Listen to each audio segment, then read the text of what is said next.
Liszt knew love. He dreamt about love. He wrote songs about love. He made love.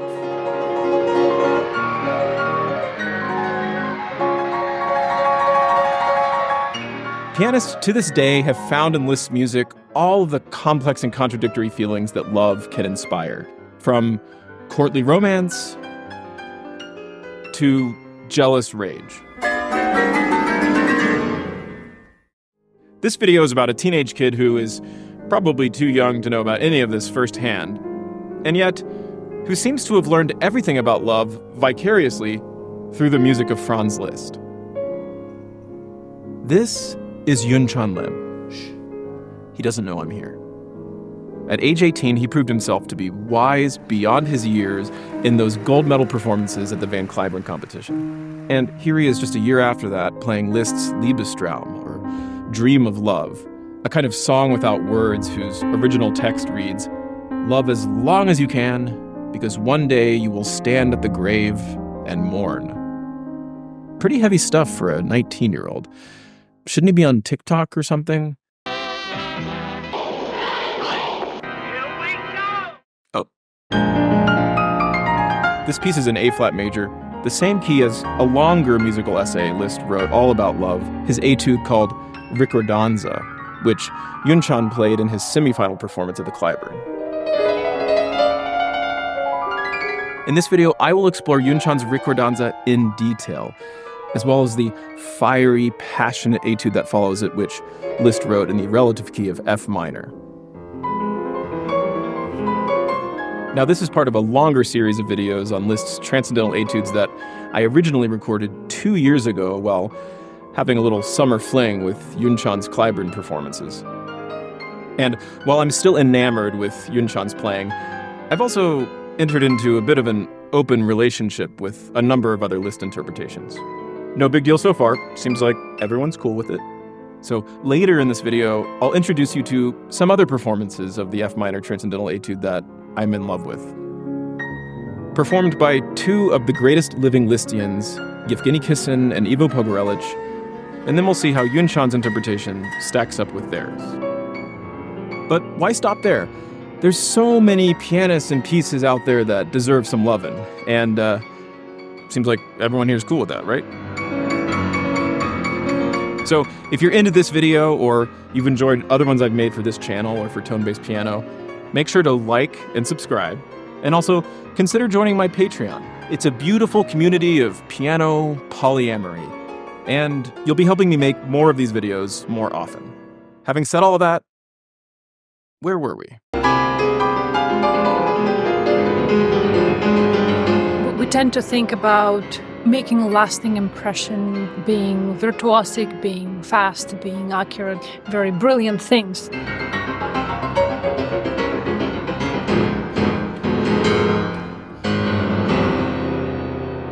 But you can't really move to tears anyone with Wilde Jagd or Mazeppa. But in Ricordanza you can.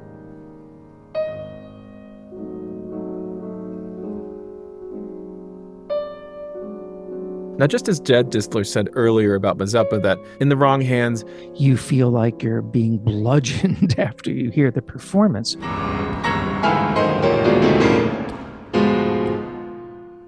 And it arguably goes on a little too long for what it has to say. I think the same is true, although in a different way, with Ricordanza. I have to confess that I always considered this piece too long, and sure, it's pretty for a few pages, but not a lot happens, and do we really need to hear 11 minutes of this? Well, the way Yunchan played it, with maximum tenderness and emotion,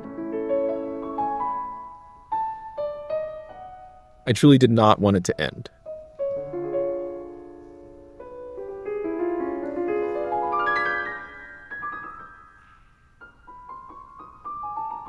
Yunchan's performance is not just filled with a kind of heavy nostalgia, but also a playfulness, a sense of fond memories of past love.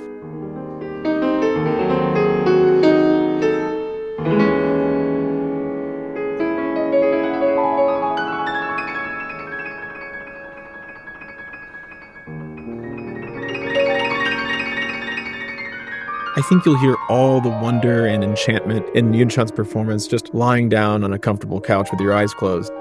But I also recommend that you watch. Just look at the expression on his face in this passage. It's so filled with wonder and sincerity. Again, he really means it.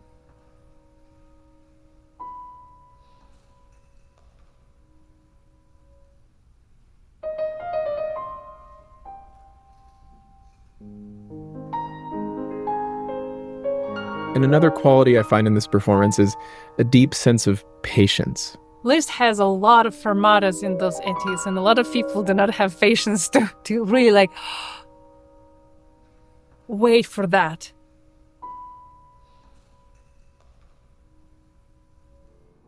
Now again here, another cool instance of the high-definition Yun-Chan playing and his awareness of structurally significant notes.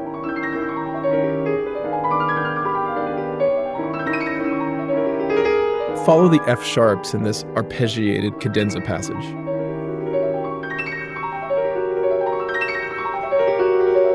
If you really listen for it, especially if you're following the score, you can hear a long-range resolution of the F sharp up a half step to the G.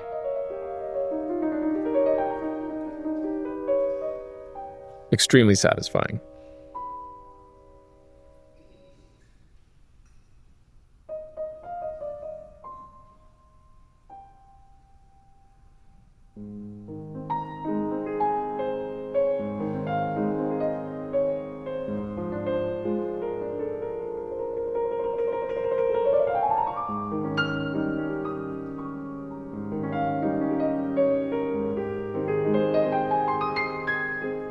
And the live chat, although of course filled with plenty of trolls, actually has a lot of sensitive ears.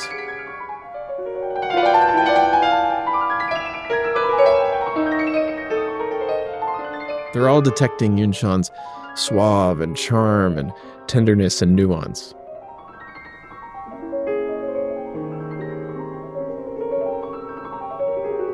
Ricordanza means remembrance or recollection. Busoni called this piece a bundle of faded love letters, which I think is absolutely perfect in capturing the spirit.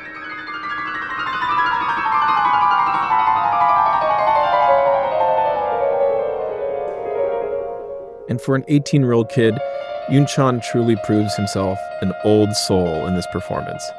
He sounds like he's 90 years old, who's lived a full life of love and passion and is reflecting on it with such fondness. And again, you can see it in his face.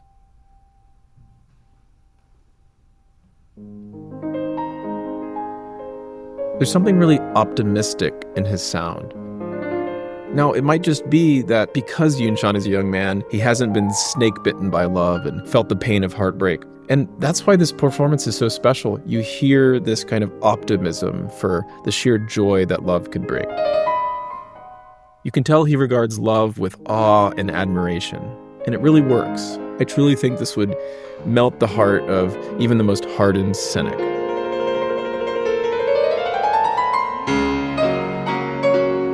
Now pay attention here to the way Yun-Chan builds up this phrase. It's so filled with ardor.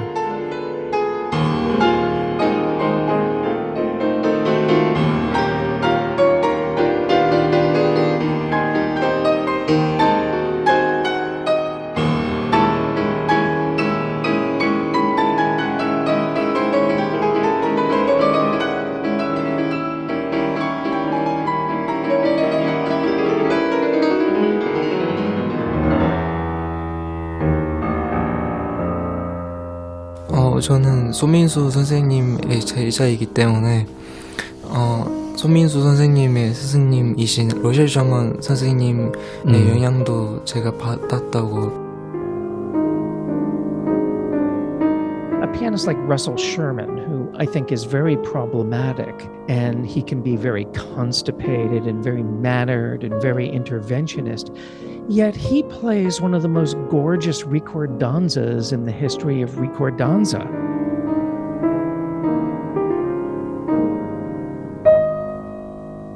말할 수 있는데요. 로셸 셔먼 선생님의 대표적인 레퍼토리인 리스트의 초절기교 연습곡을 제가 듣고서 이런 해석도 가능하구나라는 생각을 했었는데 네. 이번 투어를 할 때 어떤 프로그램을 해야 올해를 헛토로 보내지 않을까 고민을 하다가 네.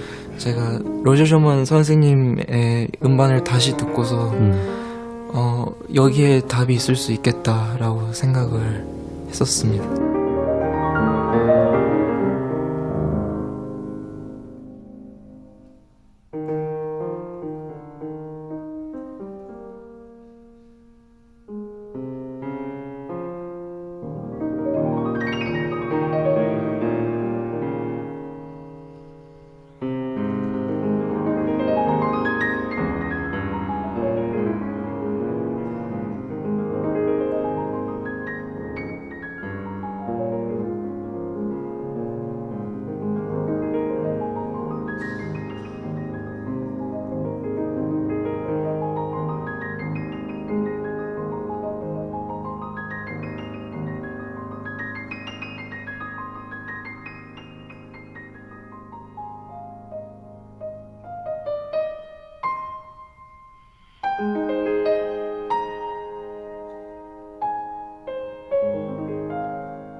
Yuncheon actually plays this attacca into the next etude, and I think there's real significance there.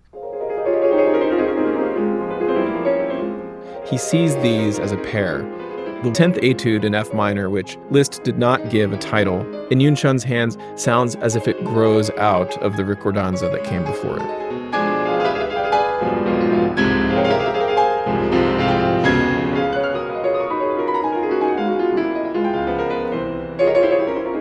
Busoni gave this piece the title Appassionata, perhaps an homage to Beethoven's Sonata in the same key, and Yuncheon agrees. There's just one word that guides him in this etude, and that's passion.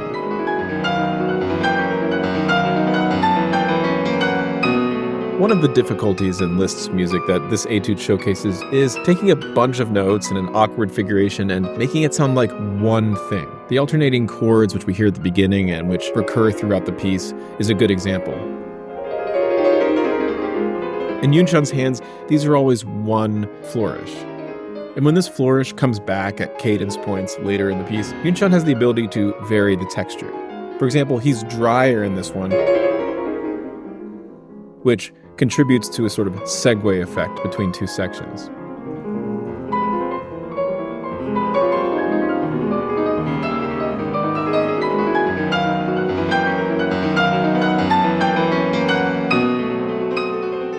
Towards the end of this sublime passage, one of my favorites in the whole piece, you start hearing the bass line emerge in Yuncheon's performance.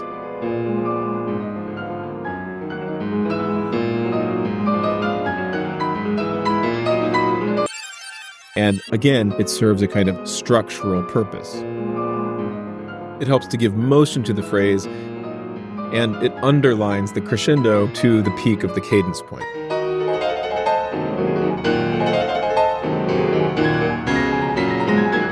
In quicker stringendo passages, there's always direction.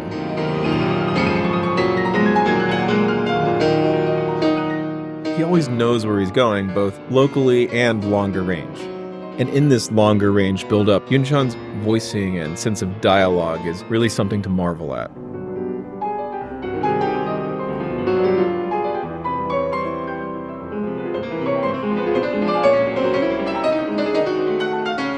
As this passage builds, he has a single arrival point in mind, this anguished fortissimo bar which then propels the music downward and into a very stormy section in the bass.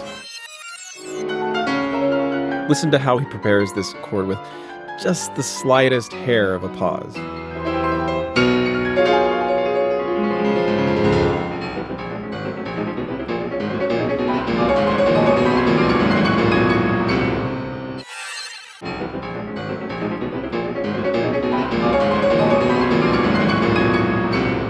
This part reminds me a lot of a passage from the Mephisto Waltz, a piece which Yuncheon was already performing when he was 13.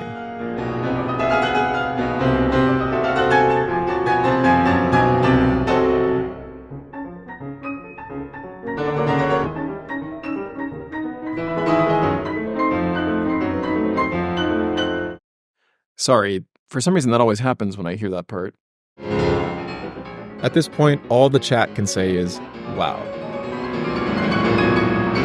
Then after this final lightning strike, listen to how Yunchan sucks the energy out of the phrase, using that familiar alternating chordal passage to, this time, bring the energy level down and put on the brakes, preparing the theme one last time. By this point in his performance, Yunchan had really separated himself from the other competitors. But how does he measure up with some of the champions of this particular etude? There are performances that I do prefer, such as Yevgeny Kissin.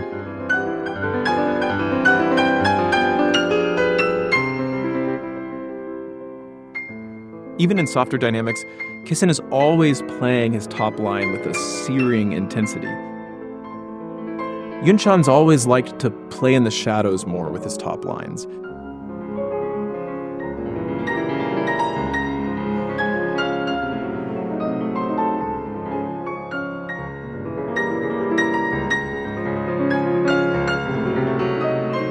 I think Yunchan's sense of long line and his sense of the music's rhetoric and his sense of projection was very impressive.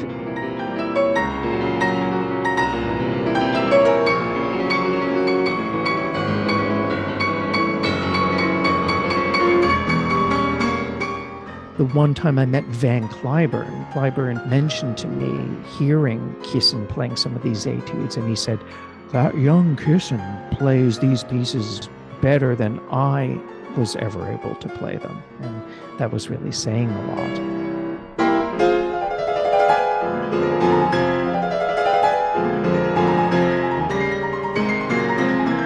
Kissin plays this with great control, utilizing agogics to convey a sense of passion and struggle.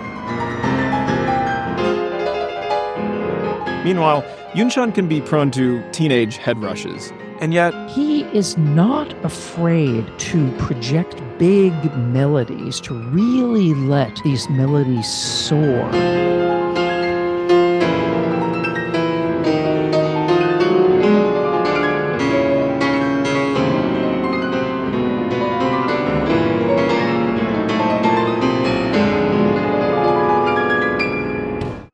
But in yet another Liszt etude, we can't ignore Ivo Pogorelic, whose ability to hold tension and then wait for just the right moment to erupt is unparalleled.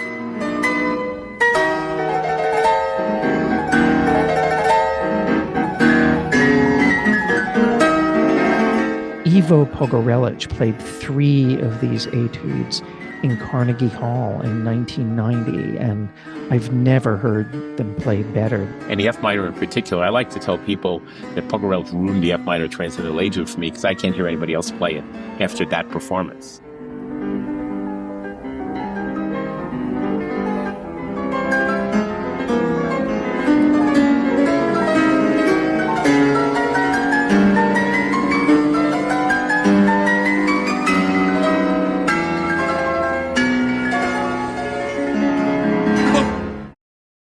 In my previous video in the series, some commenters questioned how I could praise Pogorelic's Liszt, given that his sound can come across as abrasive. Maybe it's just that I grew up listening to a lot of 70s Horowitz, but I found Pogorelic's tone ravishing. It's a different kind of passion from Kissin's, for sure. Pogorelic definitely seems like more of the pain is pleasure kind of guy. Kissin's Liszt, in contrast, is far more chivalrous. Meanwhile, Yunchan's teenage Liszt is more swelling and surging.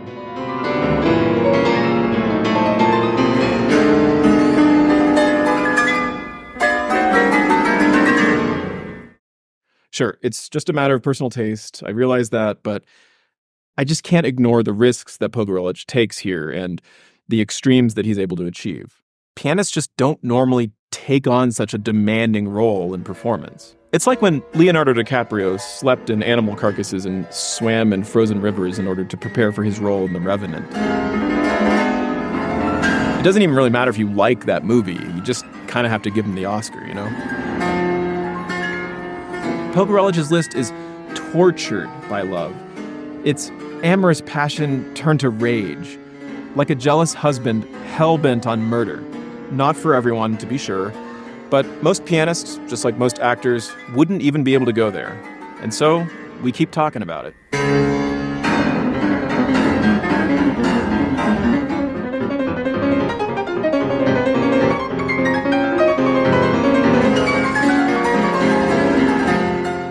So, what about Yuncheon?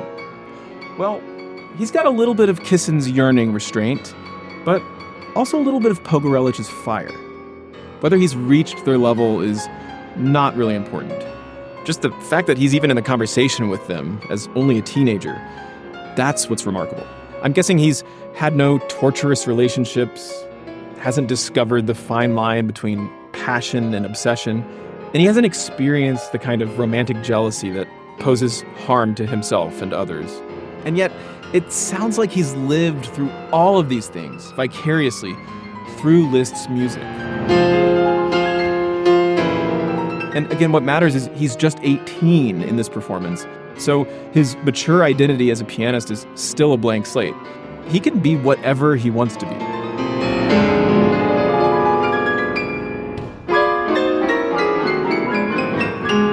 Oh, to be young again. Yuncheon caps off this thrilling performance with an even more thrilling stretto.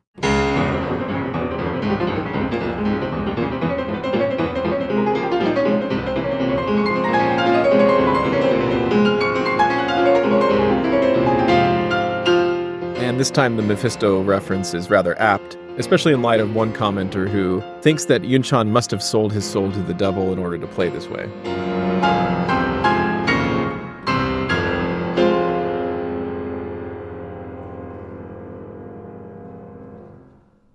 Meanwhile, Abby is looking forward to the next etude in the set, River Flows in You.